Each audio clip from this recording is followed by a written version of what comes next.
ঈদুল ফিতরে কিছু সুন্নাত আছে হাদিস অনুসারে, জানা দরকার আছে না নাই? আছে না নাই? আমি হাদিস থেকে 14টি সুন্নাত আমি এনেছি কোট করে। এক নাম্বার হলো ঈদগাহে যাওয়ার পূর্বে কিছু খাওয়া, কিছু মিষ্টি জাতীয় কিছু খাবার খাওয়া, এটা হলো ঈদুল ফিতরের সুন্নাত।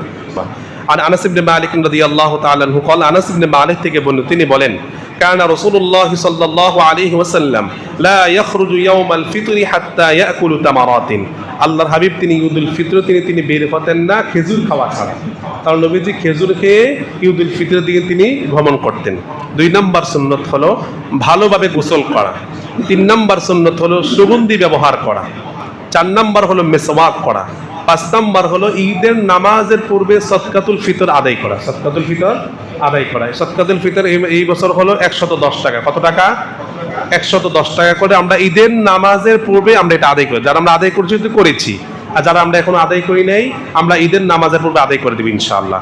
6 নম্বর হলো উত্তম পোশাক পরিধান করা। যদি আপনি নতুন পোশাক বানান তাতে সমস্যা নাই, যদি নতুন পোশাক না বানান, আপনার যে পুরাতন কাপড়ের মধ্যে উত্তম যে পোশাকটা রয়েছে, আল্লাহ হাবিব বলেছেন উত্তম পোশাক পরে তোমরা ঈদগাহের মধ্যে আসো। 7 নম্বর হলো আপনার শরীয়ত সম্মত সাজসজ্জা করা। পারফিউম ব্যবহার করলেন, সাজসজ্জা হলেন, আপনি একটু চুলগুলো সেটিং করলেন, সাজসজ্জা করা ইসলাম শরীয়ত সম্মতভাবে। 8 নম্বর হলো খুব ভোরে জাগ্রত হওয়া। 9 নম্বর হলো সকাল সকাল ঈদগাহে গমন করা। 10 নম্বর হলো ফজরের নামাজ পড়া। আচ্ছা বলুন তো, ফজরের নামাজ ফরজ না ওয়াজিব? ঈদের নামাজ ওয়াজিব। তাহলে বড় কোনটা, ফরজ না ওয়াজিব? এখন কিছু মুসল্লি আছে দেখবেন ফজরের নামাজের কোনো খবর নাই, ঈদের নামাজের সময় একটা যায় নামাজ নিয়ে সুন্দর করে প্রথম কাতারে এসে বসে। এরকম আছে না নাই? এজন্য ঈদের দিন ফজর নামাজ পড়তে হবে, ফরজের খবর নাই, ওয়াজিব নিয়ে টানাটানি। ওয়াজিব অবশ্যই দরকার আমাদের, ঈদের নামাজ তো অবশ্যই পড়বেন, তার আগে ফজর নামাজ পড়া দরকার আছে না নাই? শুধু কি ঈদের দিন নাকি সব দিন? সব দিন, মাশাআল্লাহ। 11 নম্বর হলো পায়ে হেঁটে ঈদগাহে আসা। 12 নম্বর হলো যদি সম্ভব হয় এক রাস্তা দিয়ে আসা আর এক রাস্তা দিয়ে যাওয়া। যদি এটা সম্ভব না হয়, আপনি আসার সময় ডান দিক দিয়ে আসলেন, যাওয়ার সময় বাম দিক দিয়ে গেলেন। 13 নম্বর হলো ঈদের দিন তাকবীর বলা। কি বলা?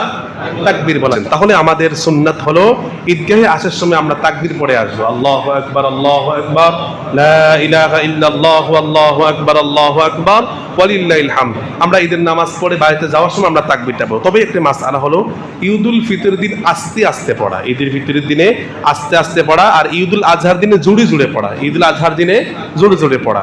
14 নম্বর হলো পরস্পর সাক্ষাৎ হলে শুভেচ্ছা বিনিময় করা।